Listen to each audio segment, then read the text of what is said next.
আপুনি জানি আচৰিত হ'ব এই পৃথিৱীৰ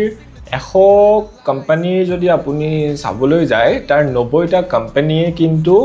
অকল ব্ৰ্যান্ড ভ্যালুৰ ওপৰত বেছ কৰি চলি আছে আজিৰ ডেটত কোম্পানীয়ে কি প্ৰডাক্ট বিক্ৰী কৰিছে কি সাৰ্ভিস সেল কৰিছে সেইটো সেকেন্ডাৰী হৈ গৈছে সেই কোম্পানীটোৰ ব্ৰ্যান্ড ভ্যালু মানুহৰ মাজত কিমান strong সেইটোৰ ওপৰতহে সেই কোম্পানীৰ ভৱিষ্যত কোম্পানীৰ সেলস কোম্পানীৰ টাৰ্নওভাৰ কোম্পানীৰ ইনভেষ্টমেন্ট গুটেইখিনি ডিপেন্ড কৰিবলৈ লৈছে গতিকে এই মাৰ্কেটিং আৰু ব্ৰ্যান্ডৰ এই ৰহস্য আপুনিও এই ভিডিওটোৰ যোগেৰে জানিবলৈ পাৰিব আৰু আপুনিও এই স্টেপ ফলো কৰি আপোনাৰ ব্যৱসায় আপোনাৰ প্ৰডাক্টক এটা ব্ৰ্যান্ডলৈ ৰূপান্তৰিত কৰি নিজৰ ব্যৱসায়ক এটা সাকসেস জাৰ্নি স্টাৰ্ট কৰিব পাৰিব যদি আপুনিও ব্ৰ্যান্ডৰ বিষয়ে জানিব বিচাৰে ভিডিওটো শেষলৈকে চাব কিয়নো এই ভিডিওটোত আমি আপোনাক জনাম ব্ৰ্যান্ড মানেনো কি ব্ৰ্যান্ড এটা এস্টাবলিশ কৰিবৰ কাৰণে আপুনি কোনকেইটা গুৰুত্বপূৰ্ণ টপিক বা সাবজেক্টৰ ওপৰত কাম কৰিব লাগিব আৰু ই আপোনাক ভৱিষ্যতে আপোনাৰ ব্যৱসায়টো গ্ৰো হোৱাত কেনেকৈ সহায় কৰিব তো আহক ভিডিওটো আৰম্ভণি কৰো আৰু লগতে আপোনালোকে আমাৰ চেনেলটো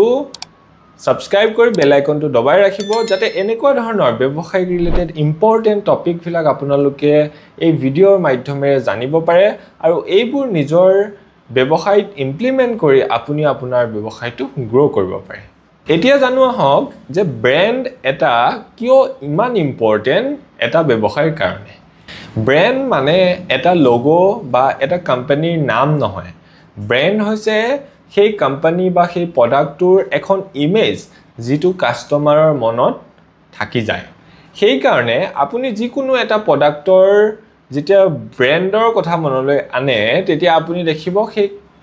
কোম্পানীটো বা সেই প্ৰডাক্টৰ এখন ইমেজ আপোনাৰ মনলৈ আহে সেই ব্ৰ্যান্ডটো হৈছে এটা বিশ্বাসৰ নাম যেটো নাম আপুনি শুনিলে সেই প্ৰডাক্টটো লাগিলে কোৱালিটি যেনেকুৱাই নহওক আপুনি আৰু তাক কিনিবৰ কাৰণে দুবাৰ ভাবিব লগিয়া নহয় হিমান পাৱাৰ আছে এটা ব্ৰ্যান্ডৰ আৰু সেই ব্ৰ্যান্ডটোৱে সেই কাৰণে সেই ব্যৱসায়টোক শূন্যৰ পৰা নি পেলাই 100% সাকসেসলৈকে লৈ যায় যদি আপোনাৰো কাস্টমাৰে আপোনাৰ ব্ৰ্যান্ড বা আপোনাৰ কোম্পানীৰ নাম শুনিলে তেওঁলোকেও যদি এটা বিশ্বাসযোগ্যতা তেওঁলোকৰ মনত আহি পৰে তেওঁলোকেও যদি আপোনাৰ প্ৰডাক্টক লৈ লয়েল হয় তেতিয়া জানিব যে আপোনাৰ ব্যৱসায়টো বা আপোনাৰ ব্ৰ্যান্ডটো এটা পাব্লিক ব্ৰ্যান্ডলৈ ৰূপান্তৰিত হৈছে উদাহৰণ স্বৰূপে আপুনি যেতিয়া মাৰ্কেটত যিকোনো এটা পনীয় যিবিলাক ঠাণ্ডা আজিকালি মাৰ্কেটত এভেইলেবল আছে হেয়া এটা যদি আপুনি কিনিবলৈ যায় আপোনাৰ মাইন্ডত কি আহে হয় কোকা-কোলা নহয় পেপসি এই দুটা ব্ৰ্যান্ডে গুটি মাৰ্কেটখনত এনেকৈ তেওঁলোকৰ ব্ৰ্যান্ড ইমেজ ক্ৰিয়েট কৰিছে যে আপুনি যিকোনো এটা ফ্ৰিজিং ঠাণ্ডাৰ বটল কিনিবলৈ গলে সেই দুটা কোম্পানীৰে আপুনি প্ৰডাক্ট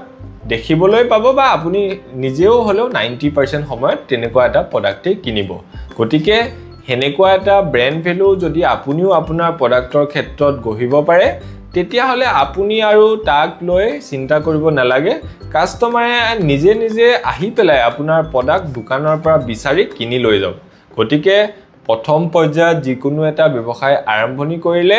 আপোনালোকে লাভ লোকচান এইবোৰতকৈ বেছি আপোনাৰ ব্ৰ্যান্ডৰ ইমেজ কাস্টমাৰৰ মাজত কেনেকৈ ষ্ট্ৰংলি বনাব পাৰি তাৰ ওপৰত বহুত ফোকাস কৰাটো প্ৰয়োজন ই আপোনাৰ ব্যৱসায়টো অটোমেটেড মোডলৈ লৈ যায় আৰু তাৰ পিছত যেতিয়া কাস্টমাৰে আপোনাৰ ব্ৰ্যান্ড দোকানত বিচাৰি যাব দোকানী বাধ্য হয় আপোনাৰ প্ৰডাক্টটো তেওঁলোকৰ দোকানত ৰাখিবৰ কাৰণে আৰু সেই পৰ্যায় পালে আপুনি গম পাব আপুনি আপোনাৰ প্ৰডাক্টক সাকসেসফুলি মাৰ্কেটত এস্টাবলিশ কৰিব পাৰিলে এতিয়া জানো আহক আপুনি যেতিয়া এটা ব্ৰ্যান্ড বিল্ড আপ কৰে তেতিয়া হলে সেই ব্ৰ্যান্ডটোৱে আপোনাৰ ব্যৱসায়টো কেনেকৈ সহায় কৰে প্ৰথমতে যেতিয়া এটা ব্ৰ্যান্ড আপুনি মাৰ্কেটত এস্টাবলিশ কৰে তেতিয়া হলে সেই ব্ৰ্যান্ডৰ প্ৰডাক্ট মানুহে ট্ৰাই কৰিবৰ কাৰণে বিশ্বাস কৰে আৰু তেওঁলোকে সেই প্ৰডাক্টটোক আপোনাৰ ব্ৰ্যান্ডৰ ট্ৰাষ্টৰ কাৰণে বা বিশ্বাসৰ কাৰণে কিনে আৰু তাক ইউজ কৰে উদাহৰণ স্বৰূপে আপুনি যদি গেলামালৰ দোকান এখনত যিকোনো এটা গা ধোৱা সাবুন কিনিবলৈ যায় তেতিয়া দেখিব তাত হাজাৰটা বেলেগ বেলেগ কোম্পানীৰ চাবোন থাকে কিন্তু বহুত মানুহে লাইফ বয় বা এনেকুৱা ধৰণৰ চাবোনবোৰ কিনা প্ৰিফাৰ কৰে কিয়নো সেই চাবোন বনোৱা যিটো কোম্পানী হিন্দুস্তান ইউনিলিভাৰ সেইটো 100 বছৰতকৈ অধিক পুৰণা কোম্পানী গতিকে সেই কোম্পানীৰ যি ব্ৰ্যান্ড ভ্যালু সেইটো জেনাৰেশন টু জেনাৰেশন আমাৰ মানুহৰ মাজত আছে আৰু যাৰ কাৰণে সেই কোম্পানীটোৱে বনোৱা যিকোনো এটা প্ৰডাক্টৰ ওপৰত মানুহে সহজে বিশ্বাস কৰি লয় আৰু সেই কাৰণে তেওঁলোকে সেই প্ৰডাক্টটো একদম ইজিলি ক্ৰয় কৰে